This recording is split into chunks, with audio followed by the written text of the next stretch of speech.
एगो बात कही। आगे हाँ गे धानी, एक बात न तो दू बात बोल। की बोलल चाहे बोलने। बड़ा मन करता देवघर जाए के जी। अच्छा गे धानी, देवघर जाए के मन करो है तो आज तोरा की होला जे देवघर जाए के मन करो है। देखी न बाबा कई दिन से सपना में आवतनी आ अपना नगरी में बुलावतनी। था गे धानी, ई बात है तो अभी पैसा उसा नहीं है, अगला बार देवघर चली हो।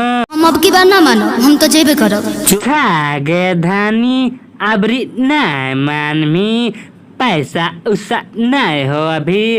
रास्ता में तो कोको कोला मांगमी। नहीं रास्ता में मांगब कोका कोला।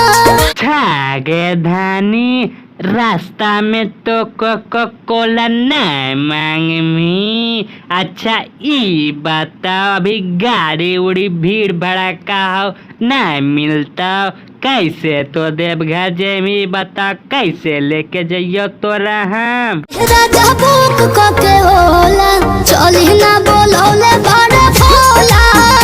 हाँ गे धानी, अब की बार मान जो ना, अगला बार ले जाइब की होता। अच्छा ठीक है धानी, चल चल, नहीं मानमी तो चल तोरा देवघर ले जाइयो।